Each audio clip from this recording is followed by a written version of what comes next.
जय हिंद एवरीवन। तो हम लोग पढ़ने जा रहे हैं प्रोटीन सॉर्टिंग, है ना। कि बहुत सारी तरह की जो प्रोटीन साइटोसॉल के अंदर सिंथेसाइज होती हैं, वो जो सेल के अंदर अपने प्रॉपर डेस्टिनेशन पे कैसे पहुंचती हैं। ठीक है, एक सेल में अगर हम लोग कहें यूकैरियोटिक सेल में, तो 10,000 से ज़्यादा तरह की प्रोटीन एक साथ सिंथेसाइज होती हैं। ठीक है, लेकिन उन प्रोटीन्स को उनके प्रॉपर डेस्टिनेशन पे कैसे पहुंचाया जाता है, उसी प्रक्रिया को हम लोग कहते हैं सेल सॉर्टिंग। अब ये दो तरह की हो सकती है, एक तो हो सकती है सिग्नल बेस्ड, दूसरी हो सकती है वेसिकल बेस्ड। तो जो वेसिकल बेस्ड है, या हम कहें कि सिक्रीटरी पाथवे है, तो उसमें क्या होता है कि एक प्रोटीन सिंथेसाइज होती है और वो ईआर ल्यूमेन में जाती है, ईआर ल्यूमेन से गोल्जी में जाती है, और गोल्जी से फिर सेल के अगर बाहर जाना है तो वो सिक्रीट होती है। ठीक है, तो आज हम लोग जिसके बारे में पढ़ने वाले हैं वो है कि एक प्रोटीन जब सिंथेसाइज हो रही है, अभी नई नई प्रोटीन बन रही है, तो वो कैसे आर ई आर ल्यूमेन में जाती है। सिक्रीटरी पाथवे का पहला ये एक बहुत बड़ी सी सेल दिखाई गई है आपको, ये इसका न्यूक्लियस है। ये सेल का क्या है भाई, न्यूक्लियस है। और हम जानते हैं कि न्यूक्लियस के अंदर क्या पाया जाता है, डीएनए पाया जाता है। और डीएनए से आरएनए बनने की प्रक्रिया को हम कहते हैं ट्रांसक्रिप्शन। क्या कहते हैं भाई, ट्रांसक्रिप्शन। ठीक है ना। तो ये ट्रांसक्रिप्शन प्रोसेस किसके द्वारा संपन्न होता है, तो आरएनए पॉलीमरेज के द्वारा संपन्न होता है। ठीक है, अच्छा, ये आरएनए जब बन जाता है तो मैच्योर आरएनए जो होता है उसको बोलते हैं एमआरएनए, जिसके ऊपर कोड्स होते हैं, और उसको ट्रांसलेट किया जाता है किसके द्वारा, राइबोसोम के द्वारा। किसके द्वारा भाई, राइबोसोम के द्वारा। इसमें प्रोटीन बनने की प्रक्रिया में। ठीक है, तो उसे हम कहते हैं ट्रांसलेशन। ठीक है, तो अब देखिए यहाँ ये एमआरएनए इस न्यूक्लियस में बनने के बाद, स्प्लाइसिंग होने के बाद ये पूर्णतया बाहर आ गया, जो आपको ये ग्रीन कलर से दिख रहा है। ठीक है, इसके बाद यहाँ पे देखिए, तो ये स्मॉलर सब यूनिट है राइबोसोम का, राइबोसोम की ये है 40S, और जो लार्जर सब यूनिट है वो है 60S। और इस पूरे राइबोसोम के द्वारा ये जो एमआरएनए है, ये क्या है भाई, एमआरएनए, इसके ऊपर जो कोडॉन्स होंगे उसके अकॉर्डिंग क्या लगाया जाएगा, चार्ज्ड अमाइनो एसिड आएंगे, और राइबोसोम के द्वारा उनको जोड़ करके ये क्या बनाया गया है, ये क्या है, प्रोटीन। ठीक है, तो देखिए बहुत ही सिंपल है। यहाँ राइबोसोम के द्वारा एमआरएनए को रीड किया गया, कोडान्स को, और उसके अकॉर्डिंग अमाइनो एसिड को ले आके यहाँ पे ऐड किया गया। इधर से अमाइनो एसिड एंट्री लेता है ए साइड, देन पेप्टाइड बॉन्ड बनता है, देन एग्जिट होता है, जो फ्री ट्रांसफर आरएनए होता है वो निकल जाता है। तो ये जो प्रोटीन बन रही है अमाइनो एसिड की श्रृंखला है। ठीक है ना।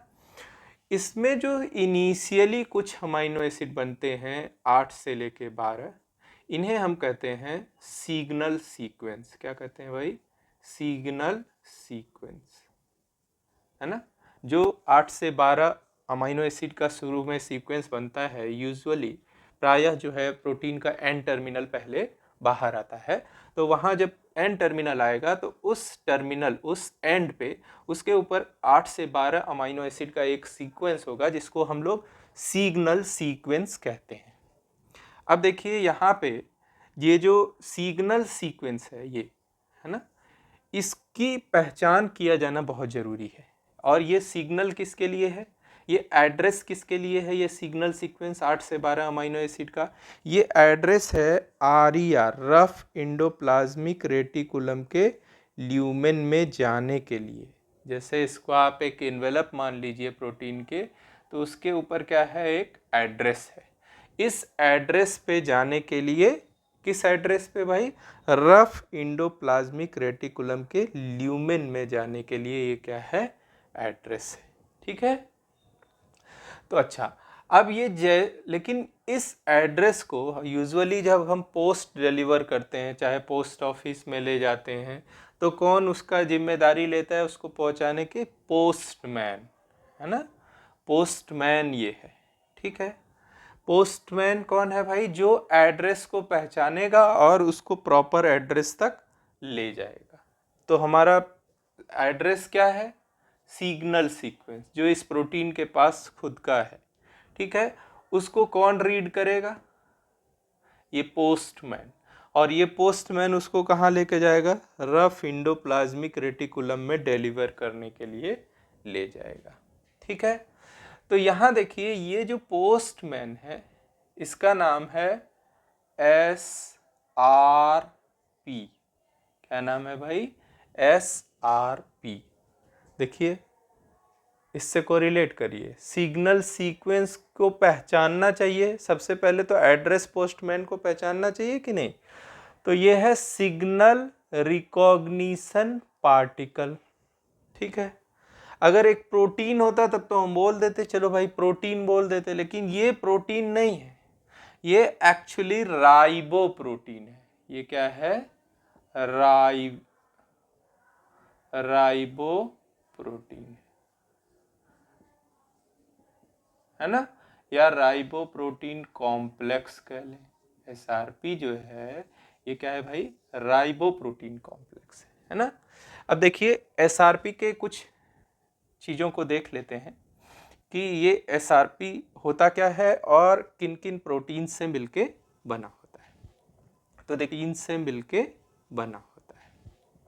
तो देखिए SRP ये बहुत इंपॉर्टेंट फंक्शन करने वाला है, ठीक है ना, इसीलिए बहुत सीरियस है ना। अच्छा ये चश्मा भी लगाए हुए, सीरियस बिजनेस के लिए बना है। ठीक है, तो इसके अंदर देखिए क्या है, ये ग्रीन कलर का जो आपको दिख रहा है, तो इसके अंदर एक सिंगल क्या है?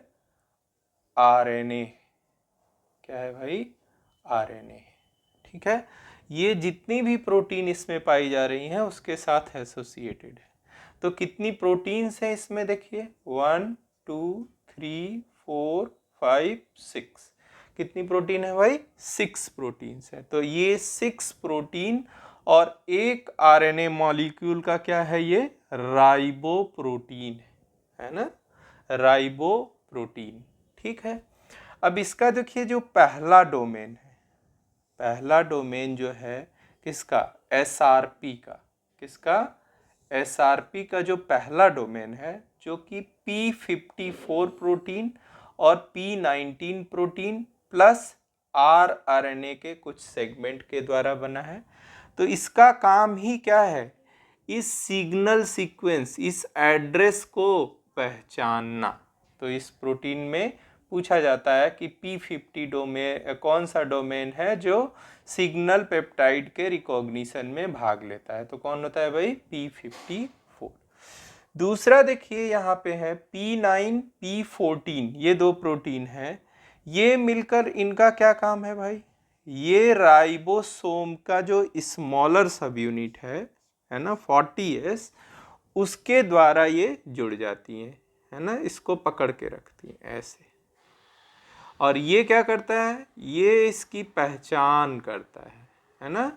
जो पहला डोमेन है P54, यहाँ से कोरिलेट कर लीजिए, है ना, तो ये इसकी पहचान करता है। दूसरा ये जो है ये क्या करेगा? ये स्मॉलर सब यूनिट ऑफ राइबोसोम के द्वारा जुड़ जाएगा। लेकिन इसके लेग्स की भी एक प्रॉपर्टी है। क्या प्रॉपर्टी है भाई? ये पहचान करेगा जिस एड्रेस पे ये सिग्नल सीक्वेंस को जाना है ना। तो ये कहाँ पे? इसका एक रिसेप्टर, पूरे SRP मॉलिक्यूल का एक रिसेप्टर प्रेजेंट होगा। कहाँ प्रेजेंट होगा? रफ इंडोप्लाज्मिक रेटिकुलम के सरफेस पे। रफ इंडोप्लाज्मिक रेटिकुलम है ये, उसके सरफेस पे क्या प्रेजेंट होगा भाई? SRP receptor. इसको, ये पर्सन जो SRP है इतना इंपॉर्टेंट फंक्शन कर रहे हैं, इसको रिसीव करने के लिए रफ इंडोप्लाज्मिक रेटिकुलम के ऊपर क्या प्रेजेंट है? उसका रिसेप्टर प्रेजेंट है। ठीक है भाई, अब आइए देखते हैं कि ये कैसे पहचान करते हैं और इस प्रोटीन को कैसे RER ल्यूमेन में ले जाते हैं। ठीक है,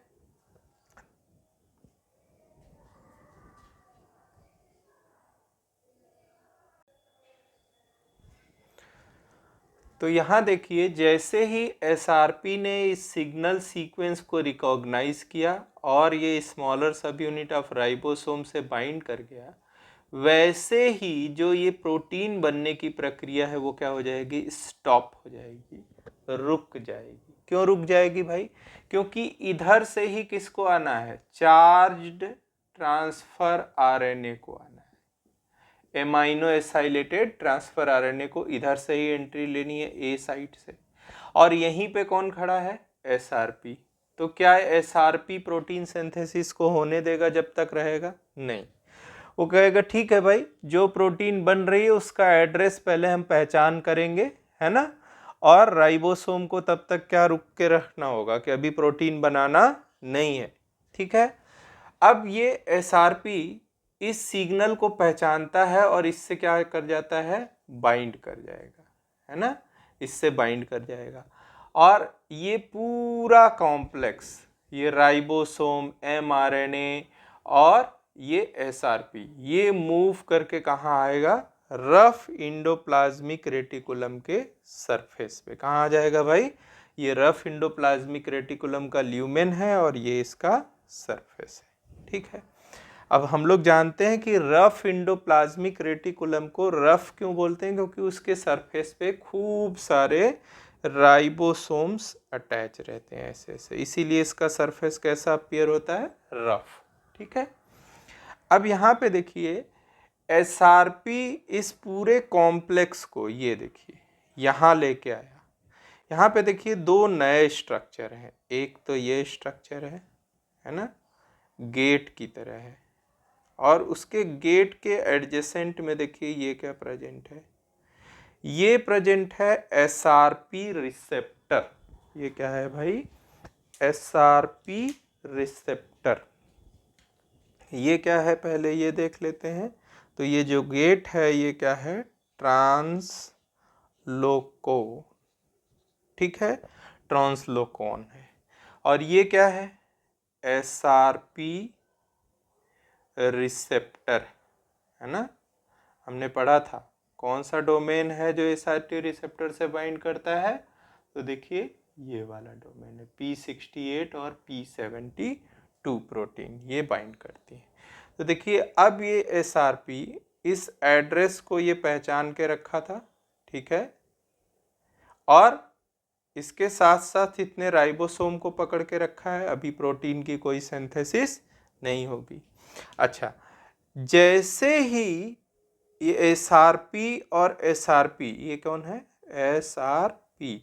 एसआरपी और उसके रिसेप्टर का रिकॉग्निशन होगा, प्रॉपर जो है मैचिंग होगी कि जिस एड्रेस पे उसको जाना है उस एड्रेस पे लेके आ गया है। तो होगा क्या यहाँ पे? ये एसआरपी अब यहाँ से छोड़ करके इसको वापस चला जाएगा। ठीक है।